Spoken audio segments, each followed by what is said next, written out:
2021లో హరిద్వార్లో ఒక సాధు ధర్మ సంస్థ అనేటువంటిది ఒకటి జరిగింది. అది పత్రికల్లో వార్తలు వచ్చినాయి, దిగ్భ్రాంతికరమైనటువంటి వార్తలు. అనేక మంది సాధువులు 100 మంది కూర్చుని ఆ సదస్సులో రోజుల తరబడి మాట్లాడినటువంటి విషయాలు పత్రికలో వస్తే ఇలా మాట్లాడతారండి. వాళ్ళ చాలామంది రక్తపాతానికి ఒడిగట్టమని, వెళ్ళి చంపేమని, సామూహిక హత్యాకాండగా ఒడిగట్టండి, ఫలానా మతస్థులను చంపేయండి వెళ్ళి అని బాహటంగా పిలిపివ్వడం అనేది జరిగింది. ఇదంతా హిందూ మతం పేరు మీద జరుగుతుంది. ఇవాళ హిందూ మతం పేరు మీద ఏం జరుగుతుందో వినడానికి చూడడానికి కూడా భయం అనేటువంటి పరిస్థితి వచ్చేసింది. జై శ్రీరామ్ అంటే అర్థం ఏంటంటే స్వామివారి ఇందాక మాట్లాడారు. జై శ్రీరామ్ అంటే దేవునికి, రాముణ్ణి కోట్లాది మంది హిందువులు దేవుడని భావిస్తారు. జై శ్రీరామ్ అంటే దేవుడికి జయము అని, వేరే అర్థం లేదు దాంట్లో. అలాగే అల్లాహ్ అక్బర్ అంటే, అల్లా అంటే ఒక సంప్రదాయం ప్రకారం దేవుడు, అల్లాహ్ అక్బర్ అంటే దేవుడు సర్వోన్నతుడు అని. ఈ రెండు మాటలకి నాకు తెలిసి పెద్ద తేడా ఏం లేదు.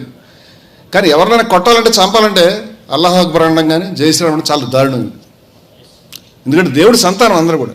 దేవుడి సంతానాన్ని ఒకళ్ళనొకళ్ళు చంపడానికి జై శ్రీరామ్ అని అల్లాహ్ అక్బర్ వాడేటువంటి ఈ దుష్ట విధానం ఏదైతే ఉందో మేము వ్యతిరేకిస్తాము. నేను ఏదైతే హిందూ మతం పేరు మీద ఇవాళ హిందూ మతం అంటే ఏమిటి తెలియనటువంటి ఒక కన్ఫ్యూజన్ అనేటువంటిది ప్రారంభమైంది. హిందూ మతాన్ని ఒక ఫ్రేమ్లో కుదించే ప్రయత్నం జరుగుతుంది. అంచేత Hindus for plurality and equality, బహుళత్వము మరియు సమానత్వం, ఈ రెండు ఉన్నాయి హిందూ మతంలో అని చెప్పడానికి మేము అంతర్వేదిలో ఈ సంస్థను ప్రారంభించుకున్నాం. ఇంతమంది సాధువులు ఇన్ని స్రవంతుల నుంచి వచ్చి ఇక్కడ కూర్చొని ఉన్నారు. దీన్ని హిందూ మతం అంటారా కాదా నాకు నేను తెలుసుకుందామని అడుగుతున్నాను.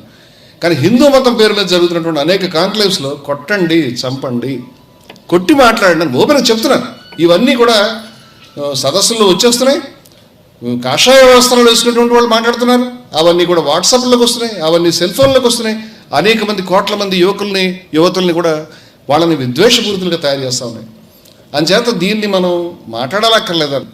మతం అంటే ఒక పుస్తకం, ఓ దేవుడు, ఒక గురువు గారు, ఒక సిస్టమ్, దీన్ని దాటి వెళ్ళడానికి వెళ్ళేది మీరు బయట ఉన్నాయి. కానీ హిందూ మతం అటువంటి ఫ్రేమ్లో ఉన్నటువంటి మతం కాదు. అటువంటి ప్రమాణాల ప్రకారం చూస్తే హిందూ మతం మతమే కాదు. మరి హిందూ మతం కాదు తీసేద్దామంటే దీన్ని ఏమన్నా, ఇదొక ప్రాబ్లం. ఇది అందుచేత మేము దీని యొక్క నిర్వచనానికి పూనుకున్నాం. దీన్ని అంటే ఈ నిర్వచనాన్ని, అది గొప్ప సాహసం నాకు తెలిసినంత వరకు. దాన్ని మేము ఏమన్నామంటే, ఇక్కడ ఒక పుస్తకం కానీ, ఒక సంప్రదాయం కానీ, ఒక దేవుడు కానీ అందరూ ఆమోదించేటువంటి వ్యవస్థ కానీ లేవు మా దగ్గర. అవి ఉంటేనే మీరు మతం అంటే మేము ఖచ్చితంగా మతం కాదు. హిందూ మతం మతం కాదు, ఇది ఒక జీవన విధానం అని చెప్పేవాళ్ళు ఉన్నారు. మేము అంగీకరించట్లేదు. ఇది ఒక జీవన విధానం కాదు, పలు జీవన విధానాల సహజీవన వ్యవస్థ అని చెప్తున్నాం మేము. ఆదాయ ప్రధానాల సహజీవన వ్యవస్థ. ఒక సిస్టమ్ లేదు. పామును పూజించేవాళ్ళు, కొండను పూజించేవాళ్ళు, లేకపోతే సమ్మక్క సారకను పూజించేటువంటి వాళ్ళు, ఏమీ పూజ చేయనటువంటి వాళ్ళు, భజన చేసేవాళ్ళు, చేయనటువంటి వాళ్ళు, ధ్యానం చేసేవాళ్ళు, చేయనటువంటి వాళ్ళు, అనేక రకాలైనటువంటి సంప్రదాయాలు. ఎలా చెప్తాం మనం దీన్ని? ఎవరో నేను దేని మీద వీడియో పెడితే నువ్వు బొట్టు పెట్టుకో అని చెప్పాను. ఏ బొట్టు పెట్టుకోమంటావు?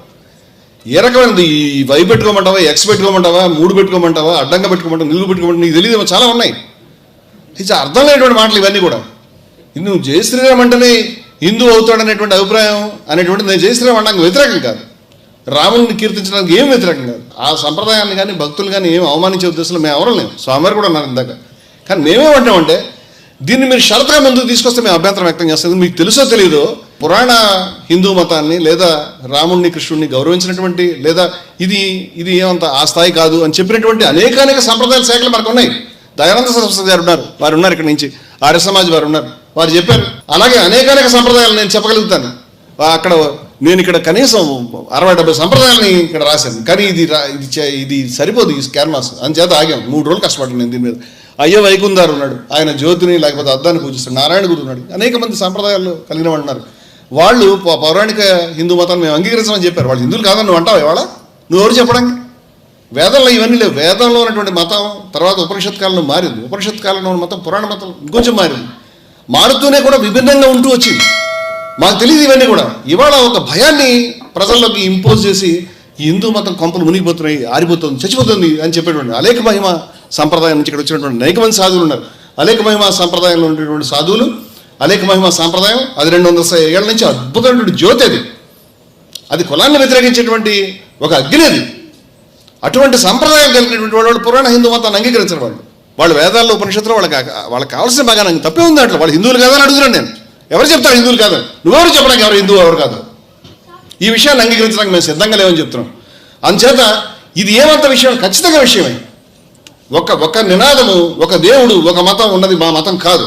అలాగే దీన్ని ఒక విద్వేషపూరితమైన ఫ్రేమ్లో, ఇంకా ఓపెన్గా చెప్తున్నాను, రాజకీయమైనటువంటి ఫ్రేమ్లో ఒక రాజకీయ లబ్ధి గురించి మీరు మతాన్ని వాడొద్దని నేను చేతులెత్తి దండం పెడితే అడుగుతాను. మేము ఈ రాజకీయ నాయకులందరినీ కూడా మీ పార్టీ ప్రచారం మీరు చేసుకోండి, మీ పార్టీ ప్రచారం మీరు చేసుకోండి, మీ మేనిఫెస్టో చెప్పుకోండి ప్రజలకి ఏ మేలైనా చేయండి.